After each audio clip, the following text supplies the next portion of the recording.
The air itself seemed to be holding its breath.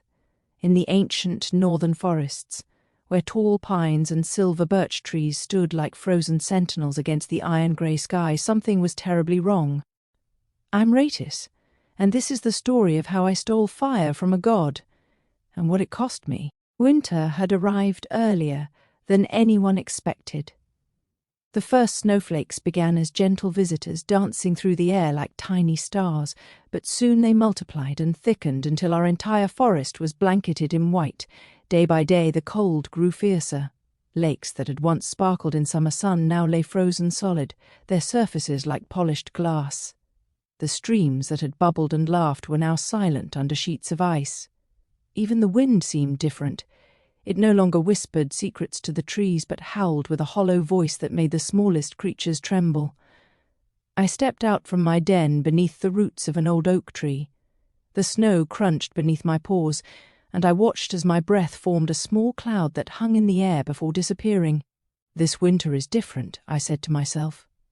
Something wasn't right. All around me the forest seemed to be holding its breath. The birds no longer sang their morning songs. The squirrels no longer chattered as they leaped from branch to branch. Even the ancient trees seemed to be huddling closer together. I needed answers, so I visited my friend Egle, the wise old owl who had lived in the forest for more winters than anyone could remember.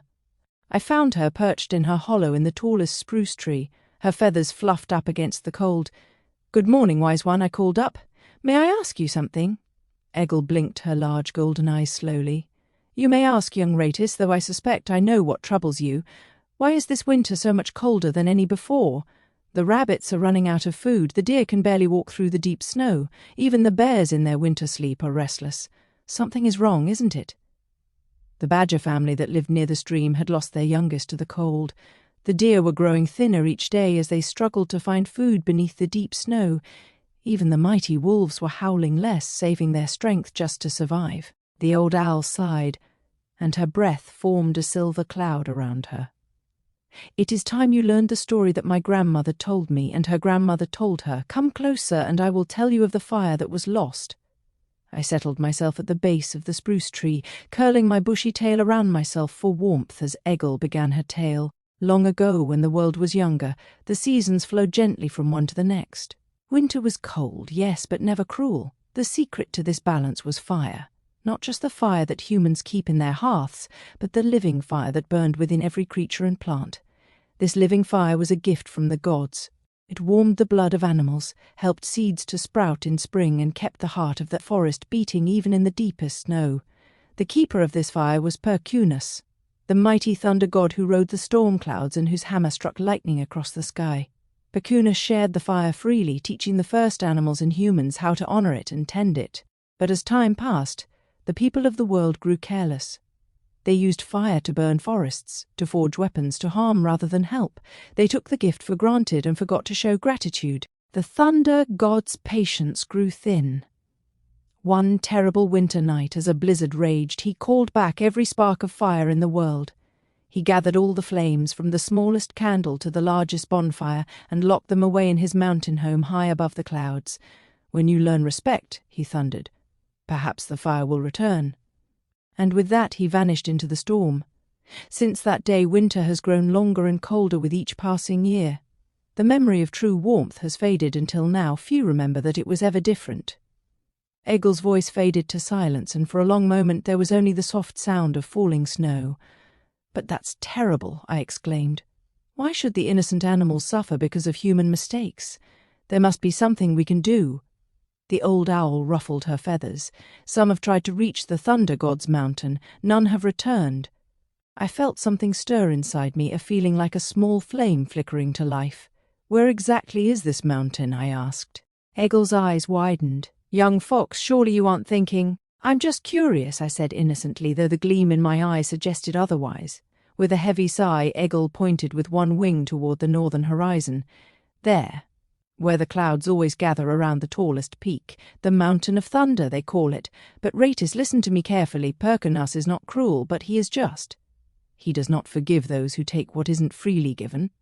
I nodded solemnly, but inside my quick mind was already forming a plan. "Thank you for the story, wise one." I should go check on my food stores now. As I trotted away through the snow, Eagle called after me, "Remember, young fox, sometimes the cleverest creature is the one who knows when not to be clever." But I was already too far away to hear. Or perhaps I simply chose not to listen. That night, as the moon rose full and bright over the snowy forest, I couldn't sleep. I paced back and forth in my cozy den, thinking about Eagle's story and the suffering of my forest friends.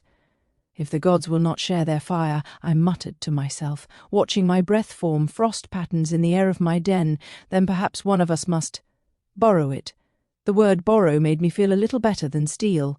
After all, I didn't plan to keep the fire forever. Just bring enough back to share with everyone who needed it. By dawn, my mind was made up. I gathered a small bundle of provisions, some dried berries, a few nuts, and a strip of bark to chew on if hunger grew too fierce. I placed these treasures in a small pouch made from a large oak leaf, which I tied carefully with a strand of grass and slung around my neck. Before leaving my den, I touched my paw to the roots of the old oak tree that had sheltered me for many seasons. "I'll be back," I promised, "and I won't come back alone." The journey began quietly enough. I slipped through the sleeping forest, my paws leaving a trail of delicate prints in the virgin snow. The early morning light painted the world in shades of pink and gold, making the ice crystals on the branches sparkle like tiny stars.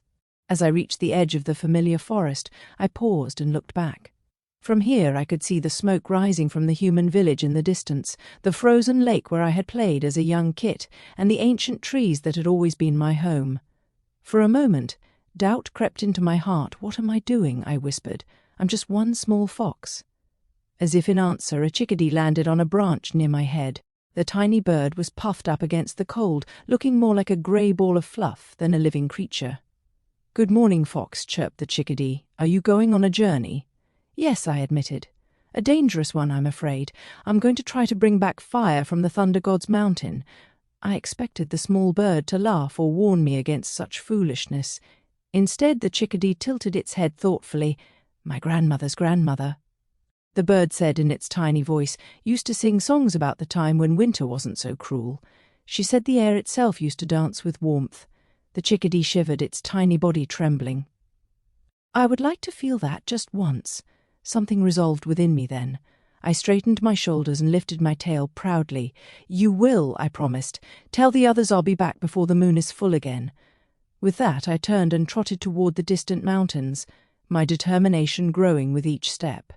Behind me, the chickadee began to sing a hopeful, lilting melody that followed me like a blessing. The journey to the Thunder God's mountain was longer and harder than I had imagined. The gentle hills gave way to steeper slopes.